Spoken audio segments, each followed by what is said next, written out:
Now at 10, authorities in Joplin investigate the deaths of two people found in a home. Plus, the Missouri Secretary of State holds a town hall in Carthage to discuss election integrity, and we'll hear from some four-staters on the importance of voting. The four states' most watched news starts now. Police are investigating after a man and woman are found dead in a Joplin home. This is KOAM News at 10. I'm Dow Quick. Officers responded to the home on the 2200 block of Annie Baxter shortly after 9:20 last night. Overnight, the house and the alley and road near the home were sealed off with crime scene tape. Inside, authorities found the bodies of a man and a woman. A 9-year-old boy was also in the home. Authorities say he is safe. Witnesses tell the JPD they heard gunfire just before authorities arrived. You can follow this story on our website, KOAMnewsnow.com. The suspect in a Pittsburgh hit and run is now charged. Authorities say last Friday, 46-year-old Brian Walrod of Cherokee was driving west on 14th Street in Pittsburgh when he hit a pedestrian, 43-year-old Melanie Ishimura of Pittsburgh. Ishimura is still listed in serious condition but is expected to recover. Yesterday, Walrod turned himself into police. He's now charged with felony failure to stop at an accident resulting in great bodily harm. Authorities have charged a former executive director of the Carthage Convention and Visitors Bureau with stealing from the organization. The Jasper County prosecutor filed charges against Callie Myers following a year-long investigation by the Missouri State Highway Patrol. Myers worked at the CVB from November of 2020 through July of 2021. Court documents show investigators found Myers made almost $5,000 worth of unauthorized purchases using the CVB debit card. Authorities say Myers used the card to buy clothes, food, hair salon services, and as payment to her husband and daughter. The Missouri Department of Health and Senior Services is investigating whether a Joplin hospital violated federal health care rules when denying a woman an emergency abortion. Melissa Farmer first told KOAM about her water breaking when 18 weeks pregnant and going to Freeman Health System. Tests showed that she had lost all her amniotic fluid and the fetus was not expected to survive. There was still a heartbeat and her condition wasn't considered life-threatening. Farmer said doctors told her they couldn't terminate the pregnancy because of Missouri's heartbeat law. She eventually went to Illinois to get an abortion. The Missouri Health Department investigation centers on a federal law requiring a determination whether a person seeking treatment is in labor or whether they face an emergency health situation or one that could develop into an emergency and to provide treatment. Let's check in with Doug for a first look at the weather. Well, Dow, it actually turned out to be a nice Tuesday. Temperatures were great. We had plenty of sunshine, upper 70s, well above where we should be. 65s, the normal high started at 46, so a little cool during the morning hours. And of course, temperatures are dropping back now. Cassville 57, still 61 in Fort Scott. Welch at 61, Grove also at 61 degrees. But we have clear skies. There's nothing going on here. But here's our next storm system building. Pacific Northwest. That system will give us good chances for showers and thunderstorms by the time Friday rolls around. Until then, we still look pretty good. 54 at 6, 57 at 9, 68 by the time we get to the noon hour for us tomorrow. The winds are going to pick back up a little bit the next few days. Dry until Friday. Thunderstorms late Friday. Some of those could be strong to severe.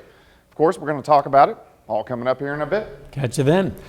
The project to replace Joplin South Range Line Bridge is making progress. Crews have begun pouring concrete on the bridge deck. This is part of the project to build a new bridge. It'll be higher, wider, and shorter than the previous one. The new bridge will feature sidewalks on both sides of the road that the previous bridge did not have. At last report, the projected completion date was early December. Missouri Secretary of State Jay Ashcroft spoke tonight in Carthage. KOAM's Kerry Worthen was there and spoke with Ashcroft about next week's election. Secretary of State Jay Ashcroft is in Carthage, Missouri, where he will cover topics including proposed constitutional amendments and election integrity. I'm going to talk a little bit about House Bill 1878, which brought about some changes to our election laws.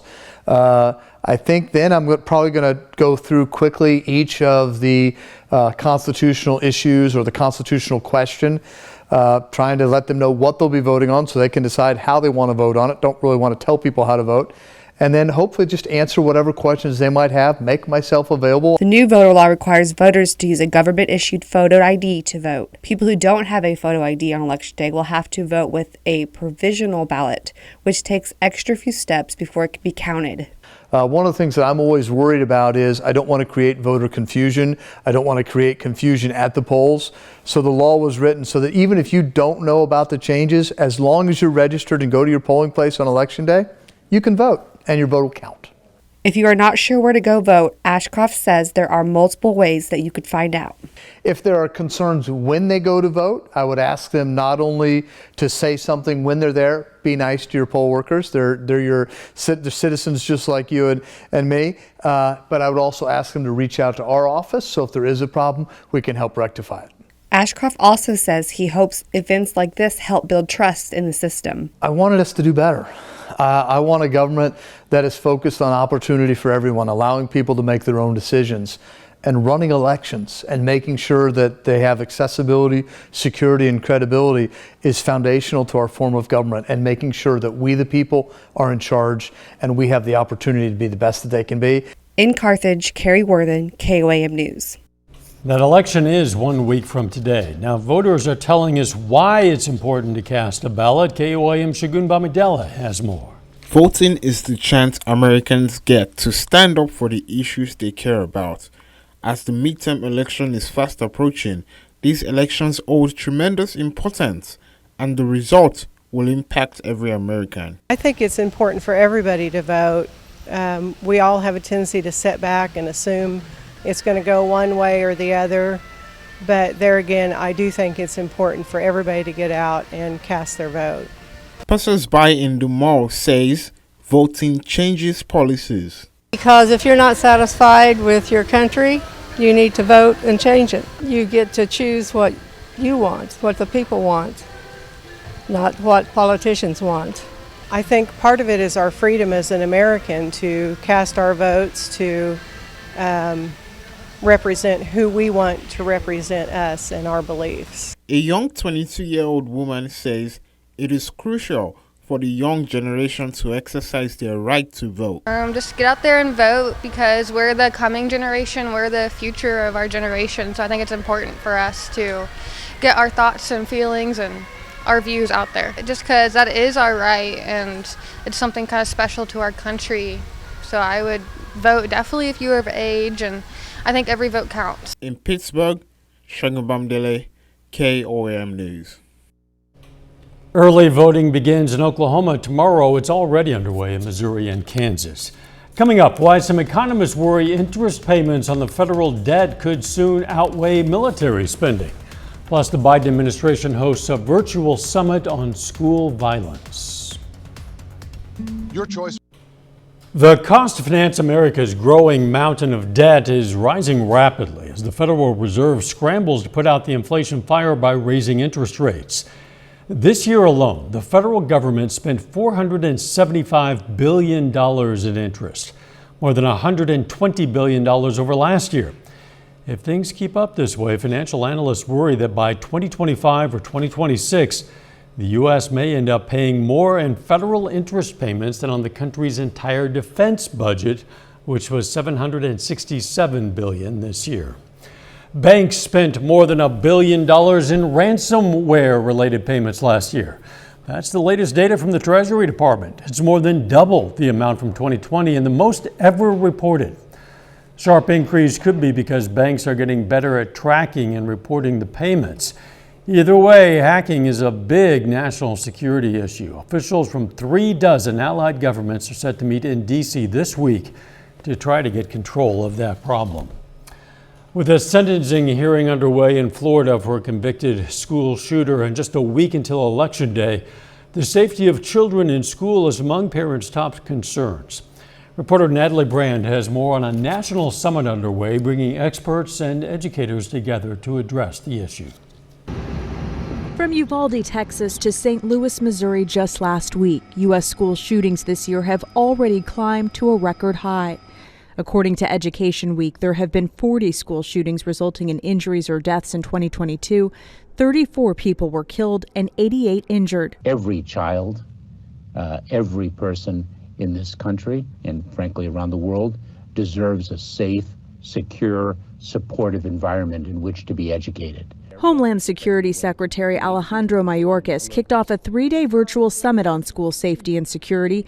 He says the response to violence needs to involve everyone, from health professionals to parents to law enforcement. This really requires an all-of-community response to the fact that individuals are expressing their infirmities, their challenges, through acts of violence. And officials are concerned about the rise of swatting incidents, calls to emergency responders with false threats to try and elicit a police response.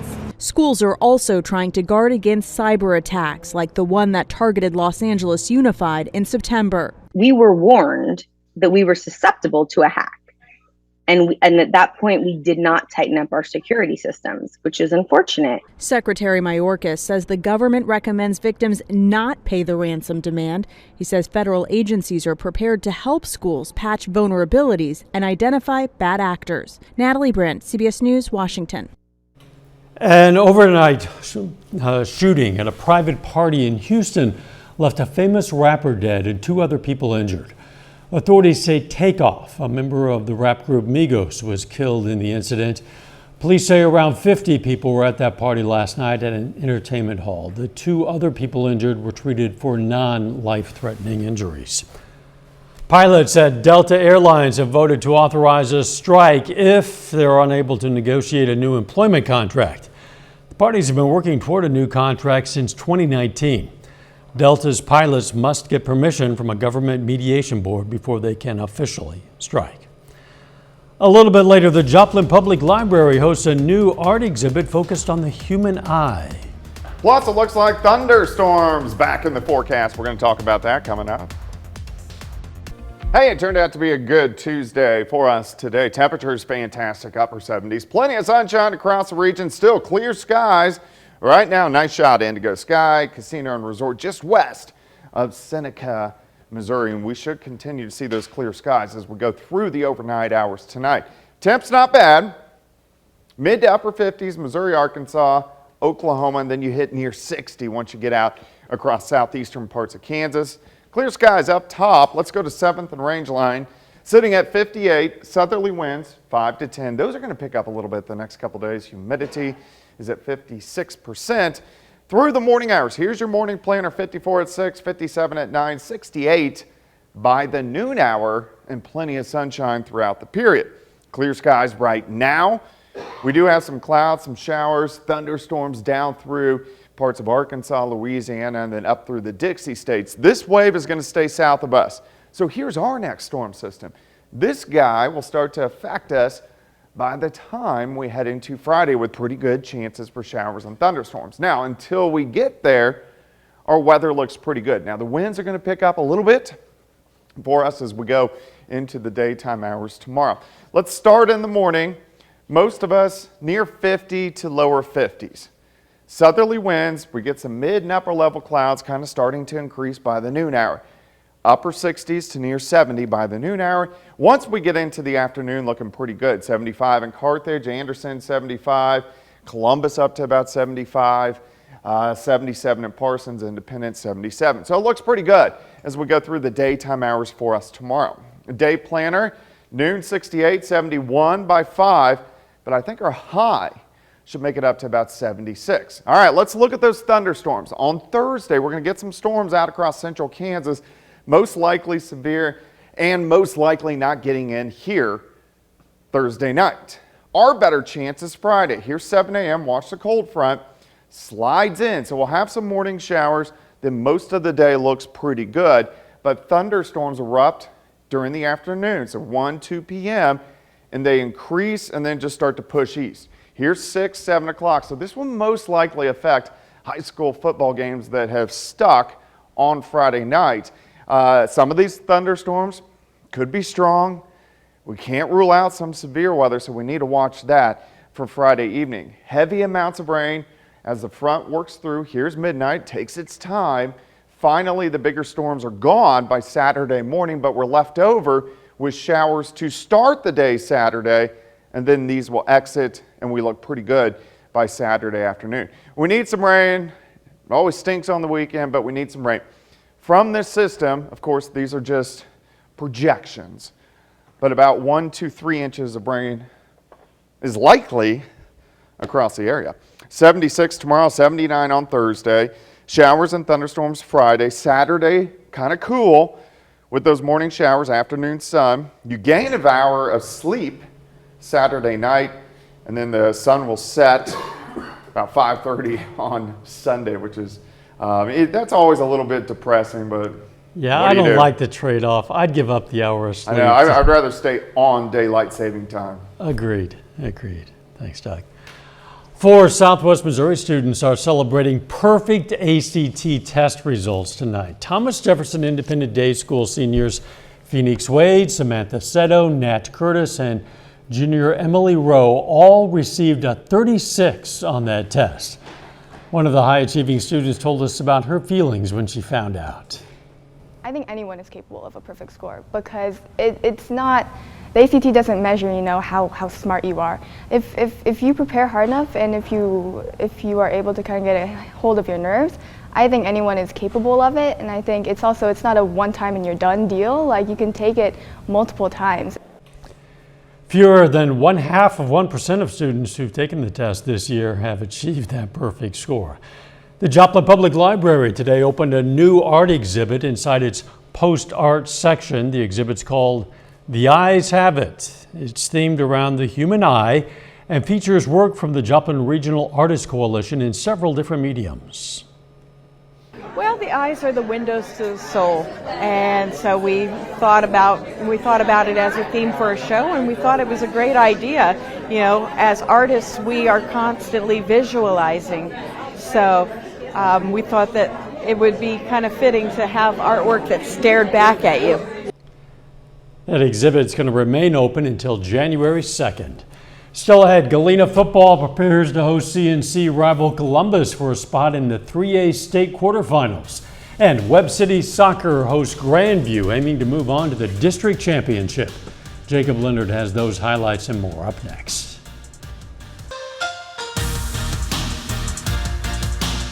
The Missouri Southern women's basketball team is numbered 19 in the WBCA preseason national rankings released today. It's the first time since 1993 the Lions have been in the preseason national poll. And tonight, Southern plays their first and only exhibition game of the season on the road against Division I Wichita State.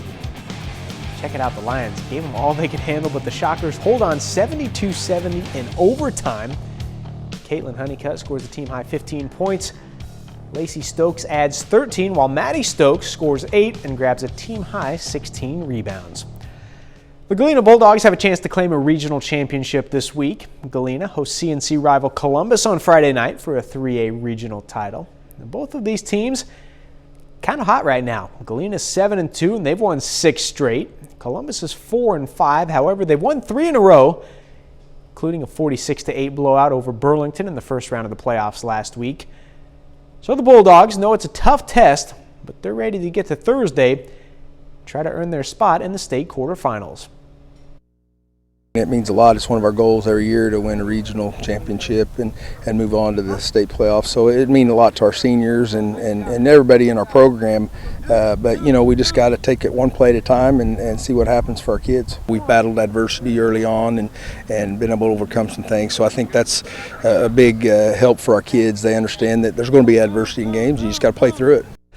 Webb City boys soccer is still alive in the district playoffs. And Webb City's in the Class 3 District 6 semifinals tonight, hosting Grandview. The winner of this one moves on to play for a district championship Thursday night.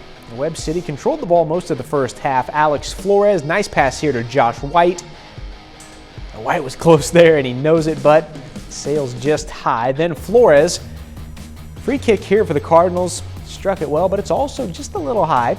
Flores, though, he would make up for it just a few minutes later. Calden Hood smooth move, passes it ahead to a streaking Flores. Pokes it to the back of the net to give Webb City the first goal of the night. They ended up with 2. They're moving on to the district championship. Webb City wins it 2-0. Finally, important Game 3 tonight in the Major League Baseball World Series. Phillies hosting the Houston Astros tonight. Series tied at 1 game apiece coming into this one, and it's Philly taking a 2-1 series lead, winning Game 3 tonight, 7-0. I've been looking for this selfishly. I wanted this Galena-Columbus regional championship game because I think Columbus is so much better than they were earlier in the season. Can't wait for Thursday night. It's going to be exciting for both teams, I'm sure. We'll be right back.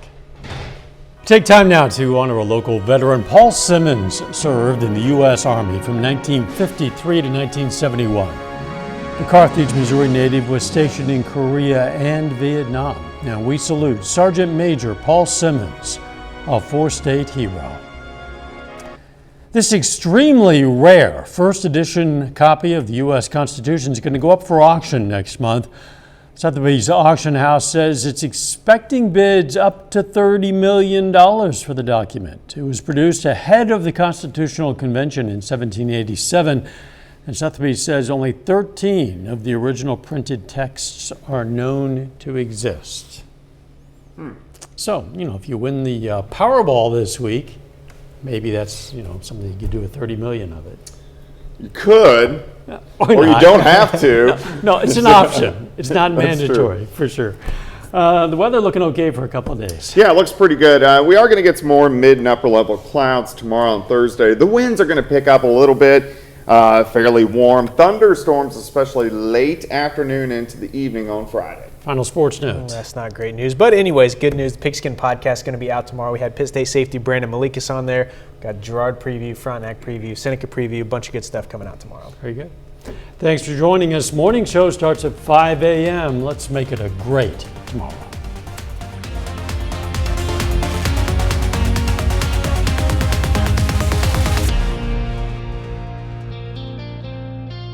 Salon service